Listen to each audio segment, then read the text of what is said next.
Hey guys, Comet here. Welcome to episode 4 in my Spaced Out series. In the last episode, I put in these plumbed bathrooms and got the base cleaned up here. I also went ahead and put in a little room here for all these plug slugs. That way I can confine them. I'm not actually ranching them, I'm just keeping them stuck in one area. That way I don't have cables all over the map. Now, I said I was going to figure out a way to break out and try and get down to this coal over here. And since hydrogen and chlorine cause irritation, I found that out in the last episode, I want to try these oxygen mask stations. So I'll get that queued up, and maybe put in a liquid lock over here with a ladder, so I can get my dupes out exploring. So let's see how this thing works.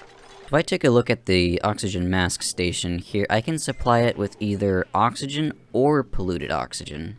And hopefully it works pretty similarly to the regular atmosuit station. So I'm gonna put one in here and figure out how it works. And that looks like we have a new friend. Oh, the background is dark now. See, I don't think I want to be taking on any dupes yet until I can get more oxygen. I have food under control. It's just, I need a better way of making oxygen, so I think I'll just take the dirt for now, because this method, it works, but it's not very scalable. I think I'm gonna have to go into electrolyzers if I want to have a lot of dupes. But that means I need to secure a water source, because I don't want to use up all my reserves. Now, I do have this geyser up here, but I'm going to need a way to warm it up, because right now I can't really process something that's at -10. That would cool my base off too much. Okay, let's see how this works. So we designate a metal ore. I guess I'll go with copper. And then I need to get some power over here.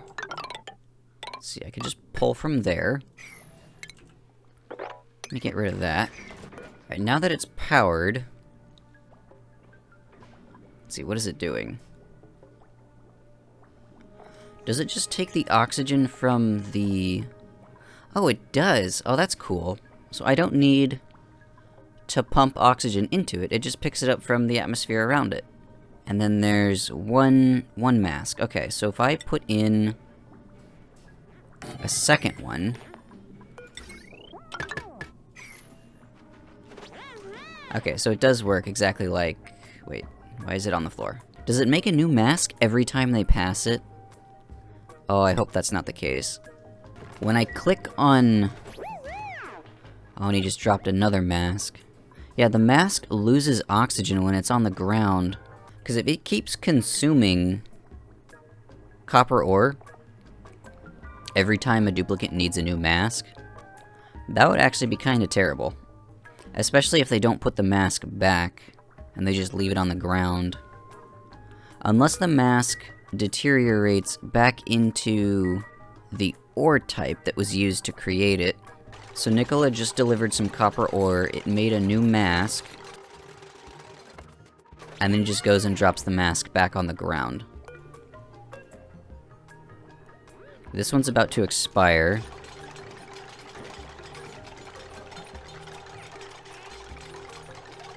Does it just disappear? Yeah, it just disappears. Okay, well, nope, we're not doing this then. That makes me wonder if I should just go straight into atmosuits now then. Or I could just oxygenate the whole map. Atmosuits would definitely be easier. It would put a very big strain on my oxygen production. That's why I was hoping the masks would be a good in-between option, but they're not really an option at all. Like, if they functioned like the atmosuit docks, where they actually drop the mask back off, it'd actually be pretty viable. But I think just wasting all your metal ore isn't really worth it. Maybe if the mask deteriorated into the metal ore that you made it out of, that way you could harvest some of it back. Because as it is right now, right, you could waste a whole mask on a dupe just going over to grab some stuff and run back, even though they're not using all the oxygen that's in the mask. So I think for now, what might be my best option, I could make a liquid lock like this. That way I can keep all the oxygen in here, separate from all of the oxygen that might be out here. Now, how would that benefit what I'm doing? Because I would still need to oxygenate this area if I want my dupes to not be in Atmos suits. Maybe I just don't even bother with a liquid lock and put the ladder straight in. That is an option, but is it the best option? I think for now that is actually my best option, so I'm just gonna run a ladder straight down. Let's see, do I want to get into these Sweetles here? I don't think I do. Let me go around this way. Are these deconstructible? Nope, they're still not deconstructible. So I'll avoid that and come down right here. Like this. And that should take me into this caustic biome where there's a lot of coal. Hopefully there's a lot of coal. This is all I can see right now. Because once I get coal, I'll have extra power. Once I have extra power, I can get a metal refinery going. And I can use some of this cold brine up here as coolant in the metal refinery, heat up the brine, purify it into clean water, and then use that for oxygen in the Atmos suits that I will make using the refinery. Okay, I think that's the plan. I just gotta get a dupe down here to this coal. And while I'm at it, let's take a look at this spindly grub fruit. How does it work?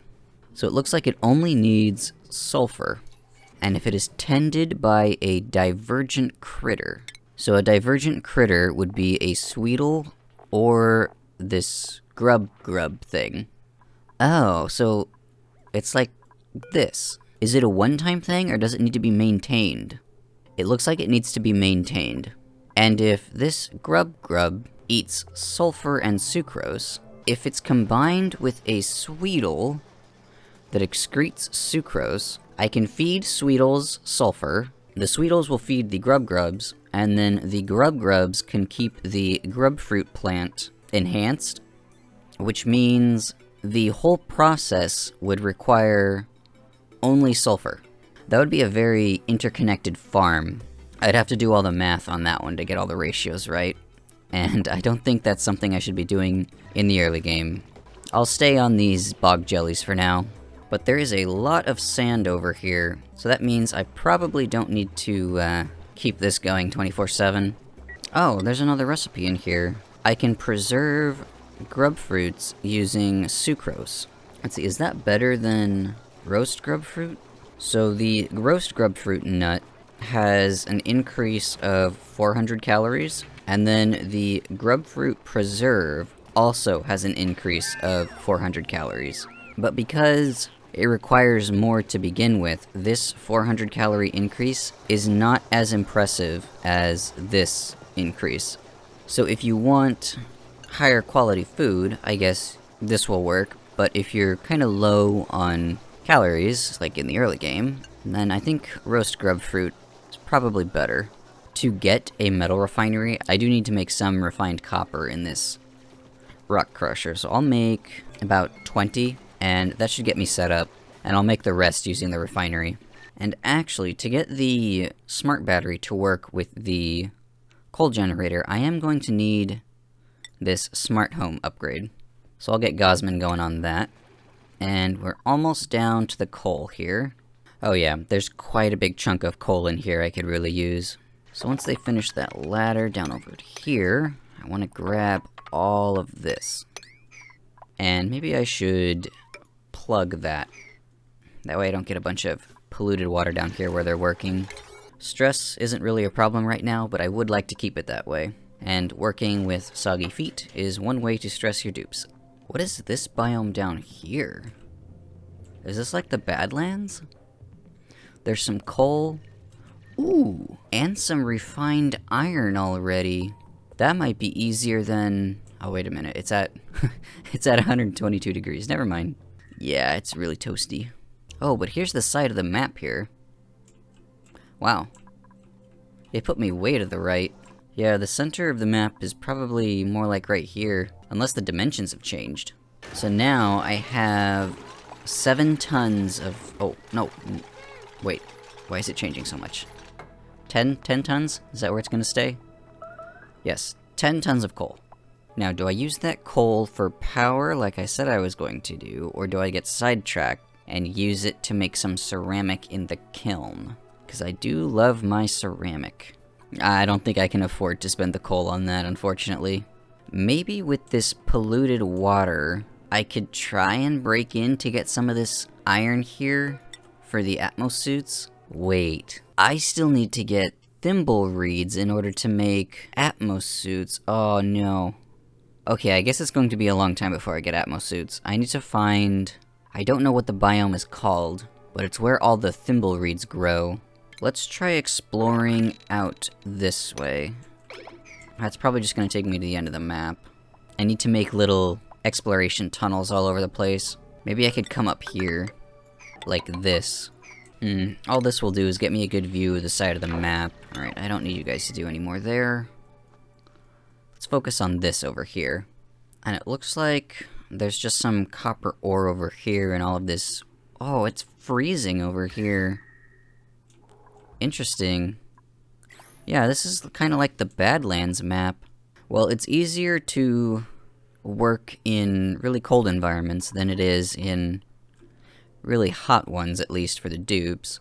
I can go up, around, and down. That way I don't cut through this ice biome here. Look at this. There's light here. Am I at the top of the map? Did it seriously spawn me in the top right corner? Or is the map just tiny now? I don't think I've ever started this close to sunlight before. Yeah, look at this. This is all bright and shiny up here. Ren, I'd say you are broken. Yep, can we maybe reset you here? No. Okay, well, he's stuck eating all the time now. And there's a cool slush geyser here. Okay. So I've got 2 sources of cold water. Can I get any warm water sources? Otherwise, I'll freeze my base if I only have those 2. Maybe if I come down here to avoid these, and then I can come out this way and see what's... Wait a minute, this is neutronium? Oh, the map is tiny now. I guess that kind of makes up for there being multiple asteroids you can colonize. I wonder where the bottom is. Because if it's to scale, then if the width is smaller, the bottom should be smaller. And if the top is here, then the bottom should be about here. If I can't find any thimble reeds, then I can't make Atmos suits. And if I can't make Atmos suits, if rockets still require Atmos suits, then I'm not sure how I'm going to launch a rocket. No, I could actually teleport a dupe to another asteroid and see if that asteroid has some thimble reeds on it. If I can't find any here, I guess that's my only option. Wait a minute, if this is completely exposed, shouldn't this get pelted with meteorites? Unless meteorites don't fall anymore. That would be game-changing, because then I can't build a regolith melter. Oh, that was the best source of power, though. I guess it makes it easier to put in solar panels, though. Yeah, I want to send a dupe down this way. I want to see what's over here. And I'm actually going to put in a algae terrarium to get some oxygen over here, because they're not getting very far before they need more oxygen. Hassan here looks like pretty nice dupe, actually. I think I will take Hassan here. I've got a bed and a mess table set up for him already. I'm not going to go past 8 dupes, though. Let's see, he will be my decorator. Because I need to start getting some decorations in place. So priorities now. Hassan will be decorating and tidying. Oh, wrong way. There we go. Schedule. Let me get a new schedule for you. And then that should be all 8 combinations here, yeah. So there'll be 8 schedules, and I'll probably have, well, depending on how big the map is, I'm not too sure. Before, like in the science series, I would take one of each dupe, because then I could do 16 in each housing unit, plus the ones that were then in the rockets. But now, I'm not too sure what to do here, how many dupes I can fit. So I'll stay at 8 for now, and then once I go exploring using these teleporters. I'll see how many I can fit on the other asteroids, and if they actually count towards... No, see here, Yakini, the population is 8, so it looks like there's individual populations on each asteroid. So let's brighten some things up with crown molding and some sculpting blocks. And then I think to convert this from a mess hall to a great hall, I need to put in a water cooler. Alright, they're getting really close to breaching this abyssalite to get towards these teleporters.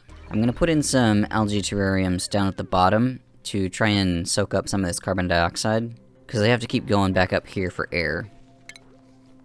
So if I deconstruct this terrarium so that all of the algae gets prioritized down to here, this should go a lot smoother.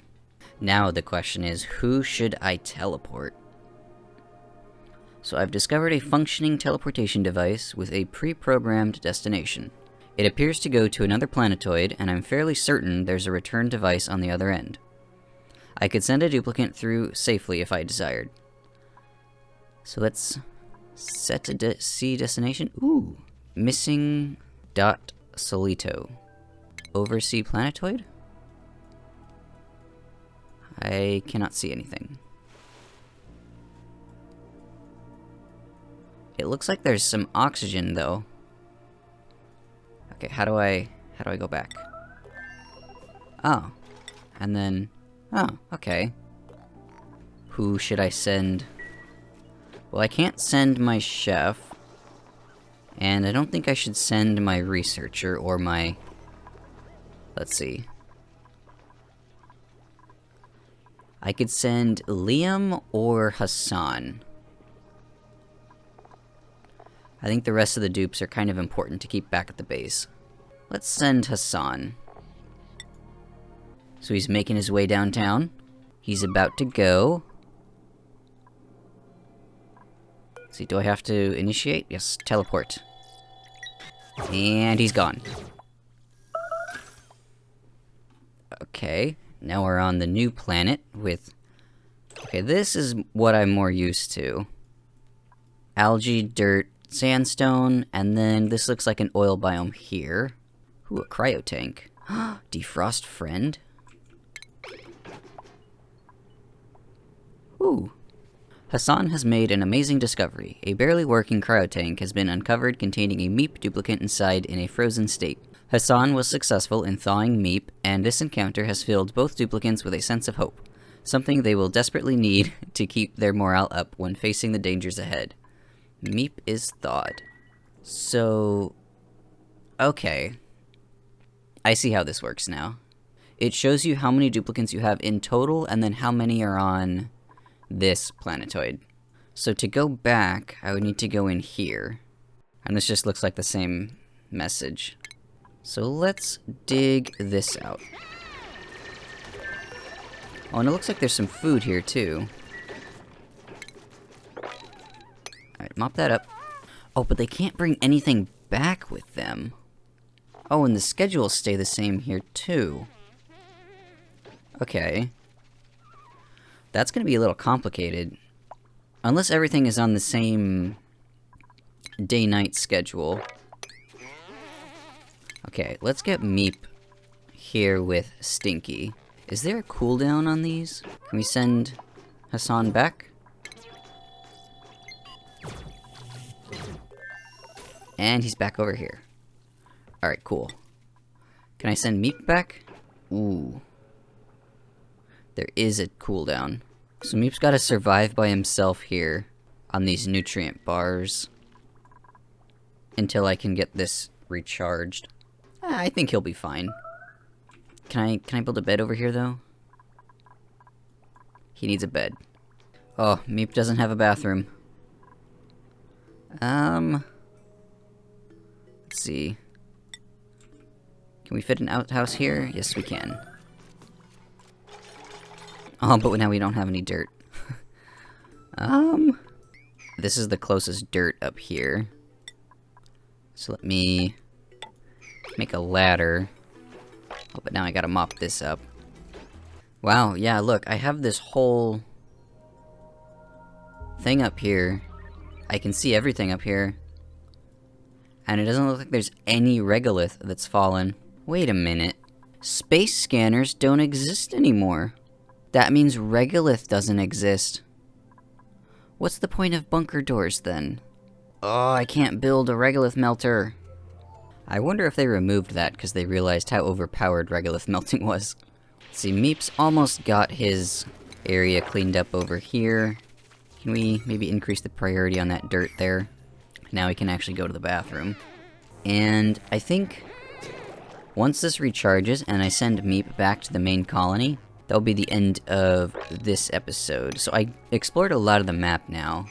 I kinda know what I'm dealing with. I still need to find some reed fibers to make atmosuits, unless they've changed the recipe on that. Actually, let me double check. So if I build an exosuit forge here, so if I check the recipe here, the atmosuit does take reed fiber. So that means I will need to find some reed fibers somewhere. If not here, then I'm not sure where else I can go. I'd probably have to launch a rocket. That means rockets can't require atmosuits anymore. Otherwise, if you have no reed fibers, you can't launch a rocket. But if you can't find reed fibers without launching a rocket, then you can never launch a rocket, right? You're stuck in a loop. Maybe to test this, because I've still got a little bit of time before I can send Hassan back. If I research these rockets, maybe I could get one set up here. Because if I don't have to worry about meteorites, then it should be pretty easy to get some rockets set up. Reveals visitable planetoids in space. Building must be exposed to space to function.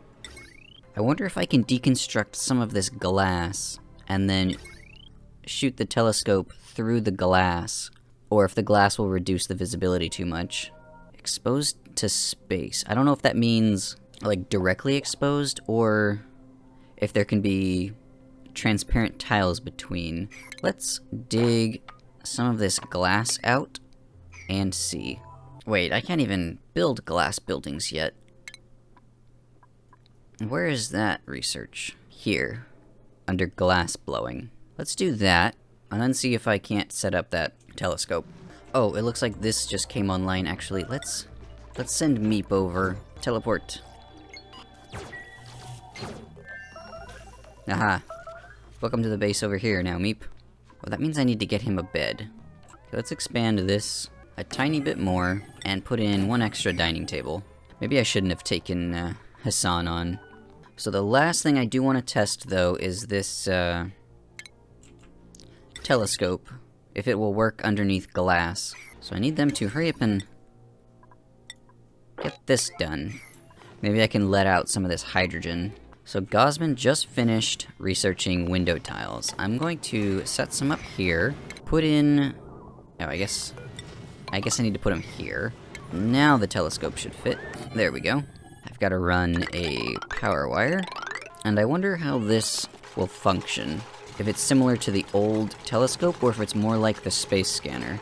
So it is getting a no line of sight error. Okay, so window tiles do not work. What if I just open it up like this? Or it could be that there's not enough space along the sides. I'll try both. First I'll remove these, and if that's not enough, then I will dig these out. And then if it starts working with the sides dug out, I'll try and cap it again. Because I don't want to lose oxygen. I'm okay with losing the hydrogen, but if I start losing oxygen, that's going to be a problem. Wait. Oh, Gosman lost those skills that I had over here. They changed it. The atomic collider thing that I did put Gosman into has been changed to a work in progress. Okay, well I guess I'll just take astronomy then. That way she can start using the telescope. So this has power now, but it still says no line of sight. Okay, I'm gonna try expanding the sides here, like this. And then I think I've got enough glass to make it across the top, yeah. Oh, they're getting close. Last piece, and this still has no line of sight. Really? Is it because all this hydrogen is in the way? And I forgot I don't have chain deconstruct, so I actually have to put these back in order to deconstruct the top. I think it might be this hydrogen in the way. If I look at light, though, the hydrogen is barely blocking any. I could try digging out a little bit more on the sides. I want to see if I can get this to work. Nope, it's still not large enough. I could put it all the way up here, maybe. Will this work? I mean, it's gotta work if it's way up here, right? That means I can get rid of all of that, and then... Wait a minute. I keep forgetting, I no longer have chain deconstruct. Why is this still an invalid building? Is it wider than just 2 tiles? Okay, this is built. It has a clear line of sight. How do I use it? Oh, here comes Gosman. That must mean that hydrogen wasn't getting in the way. Oh well, this will work for now. I'm sure I'll come up with a more elegant solution. What is she actually researching, though? Oh! Oh, okay. Yeah, okay. I see. So she'll fill in these tiles around... Yeah, see there, that one just went. And then as I go around it further, I'll start finding more of these planets. At least I think that's how it's gonna work. Will it notify me when she finds another planetoid? She's not very happy right now. And if we take a look here, I think it's pretty okay progress. I didn't even end up using the coal for power. So it looks like the maps are a lot smaller now. But because there's more of them, I guess that does make sense. I don't know if this would be better or worse for lag, because that was a big problem in my science series. So I explored this caustic biome over here. I found the side of the map with this tunnel, and then I went up and around to avoid this ice biome and get into these teleporters here. And then once my dupes took the teleporter, they found this planetoid over here, where we discovered Meep stuck in this cryo tank. And then I went ahead and sent Meep through this teleporter back to the main colony on Yakini. So that is quite a bit of progress for one episode. I'm thinking in the next one, getting a more permanent telescope setup is probably high on the priority list. And then exploring this planetoid would probably be beneficial. If I go to the star map here, and then I look at missing.solido, it shows me it has an oil reservoir, magma, rust, and an ocean. And in this oil biome, I guess I could use some of this lead for refined metals, but then to send it back, I would need to get this warp pipe unit up and running. But, like I said, I think that was pretty decent progress for this episode. Thanks for watching, I hope you learned something, and I will see you in the next episode.